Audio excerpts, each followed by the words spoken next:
Efectivamente, votai.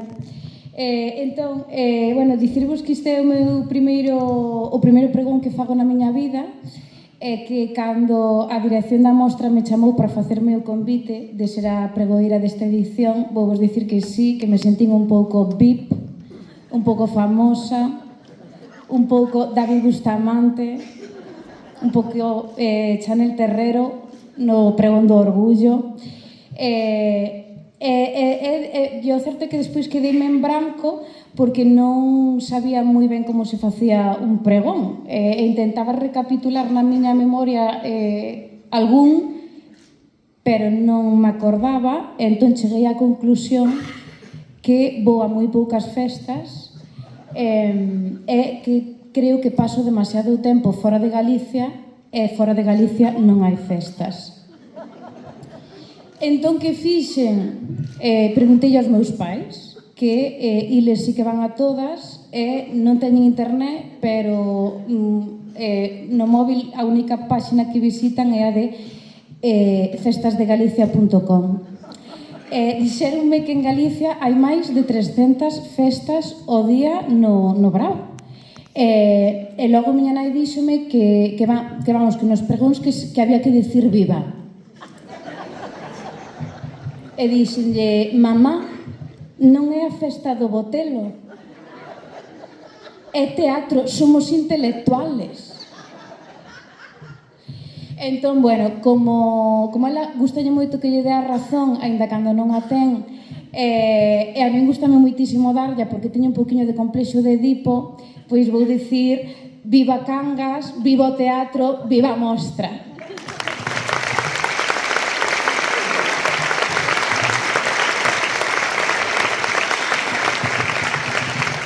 Empezo así como polo final, que me encanta. O principio lóxico sería, evidentemente, agradecerlle a mostra, agradecerlle ao auditorio e agradecerlle ao público de Cangas, que, como dicía o Salvador, foron super importantes, fostes moi importantes e sodes moi importantes na miña traxectoria artística. Aquí, neste mesmo auditorio, ensaiei e estreei a primeira obra que escribín e dirixín con 22 anos. E aquí escribín e dirixín a miña última obra que estreamos o outubro pasado. E isto débese á boa vontade do Juanjo, que é o que programa este auditorio, e tamén, sin dúbida, a miña amiga Elena, coa que colaborei nestas dúas ocasións, que é unha artista laricana como a min, e veciña vosa de Cangas. A mostra, efectivamente, debolle moito, foi dos primeiros sitios que efectivamente acolleu o Interrupted, un espectáculo que fixéramos en Inglaterra, que tuvera moitísimo éxito, premios, e cando chegamos a España ninguén o quería. A mostra sí que o quixo, e o público de Cangas tamén, e efectivamente demostrouno dándonos o premio de público. Esa acollida e esa validación servironos moitísimo tanto na traxectoria da compañía como do espectáculo, como a nivel persoal e profesional na miña traxectoria. Así que gracias de corazón. Poucas veces se ten a oportunidade de dicir estas cousas en público, creo que nunca o fixen en privado tampouco. Deberíamos dar as gracias tamén en privado. Así que gracias de verdade e parabéns polo proxecto e a programación deste ano.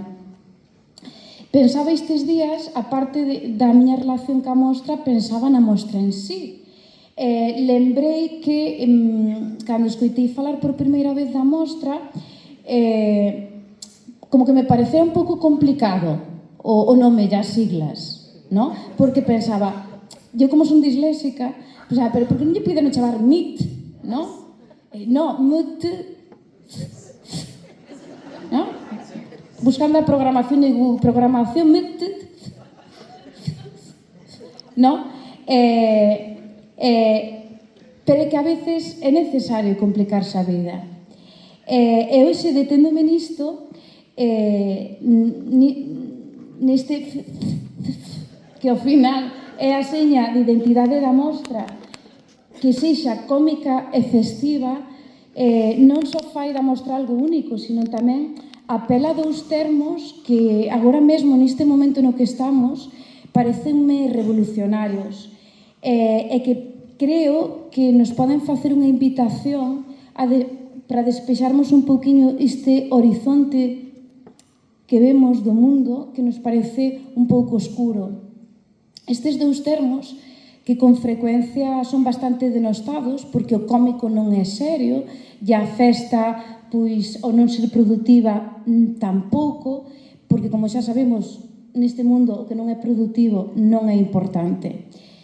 Pero estes dous termos que teñen un estatus menor eu creo que non son para nada inofensivos porque retan, eu creo que os intereses de moitos poderes que nos queren ansiosos, deprimidos, tristes, enfadados, confrontados e aillados mirando as nosas pantallas do móvil. Contaba Emma Goldman, que é unha feminista, unha activista feminista, que nos anos 70 estaba nun evento, nunha acción, puxos a bailar, e un compañeiro seu chamoulle a atención e díxolle: unha revolucionaria non debería facer esas cousas, non é serio. Ela respondeulle: eu non quero estar en ningunha revolución na que non se baile. Na revolución bailase e na festa tamén. Tanto na revolución como na festa xuntámonos co outro, co diferente, a celebrar independentemente das nosas opinións e da nosa ideoloxía. Na comedia desmóntase as fachadas, as falsas certidumes, desmóntase esa linguaxe que cada vez máis empregamos na nosa vida cotiá e sin duda nas redes sociais, que se parece un pouco ao xeito no que se fala nas tertulias políticas. Esa linguaxe que é a dos brancos e os negros, a de nós e os outros. Unha linguaxe purista, sin ningún tipo de fisura, que parece que é perfecta. Unha linguaxe na que non se dubida, na que non hai contradicións, unha linguaxe na que se di isto é así. Quizáis o máis importante non é que asumamos eses discursos como nosos. Quizáis o máis preocupante é que asumimos o lugar desde onde se din, que é o de asumir que só existe unha verdade posible. Dicíamos que non hai revolución sen baile, pero tampouco sen voces que disintan, que pensen distinto, que se contradigan. Vivimos nun mundo no que censuramos ao outro por pensar distinto e con moita frecuencia censurámonos moito a nós mesmas. Porque nunha sociedade que constantemente se están facendo estas dúas categorías que son nós e os outros, atérranos pensar que se pensamos distinto aos nosos, quedarnos na nada, na intemperie, nese espacio que parece un vacío entre nós e os outros, como un purgatorio. Eu non sei vos, pero eu censúrome moitísimo na miña vida, un montón.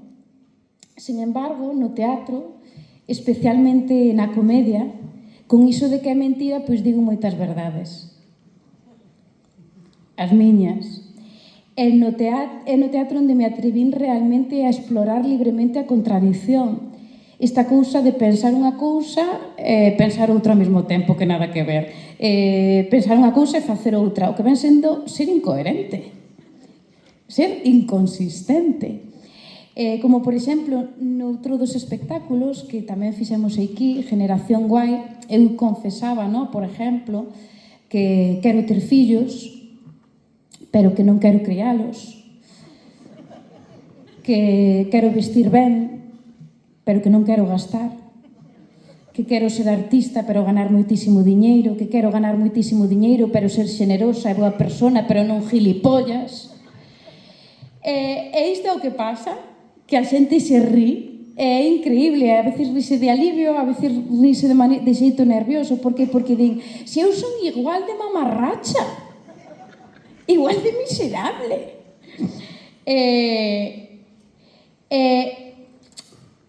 Ao ver que a contradición eu creo que non debería ser obxecto de cancelación.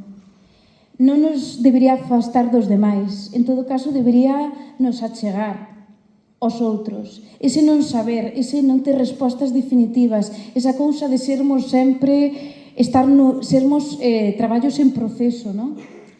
Deberíanos facer máis permeables aos outros que ao final están nas mesmas circunstancias, perdidos, sin saber.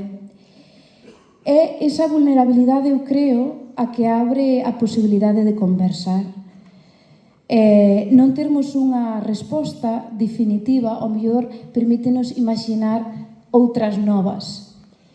Eu creo que é apremiante imaginar xuntas, tamén co que pensa distinto. Tamén rirnos un poquinho máis de nós mismas, tomarnos un chisquiño menos en serio e sair da casa como fixemos hoxe. Sentarnos fronte a outra que nos fala, que se mostra, dándonos o tempo para escoitar o que nos quere dicir, para dixerir, e ao final para rir, para bailar, celebrar a vida e facer a festa. E que ben que vivimos en Galicia, que ben que temos 300 festas ao día, e que ben que temos a Mostra Internacional de Teatro Cómico e Festivo. Viva a Mostra, viva Cangas, viva Galicia!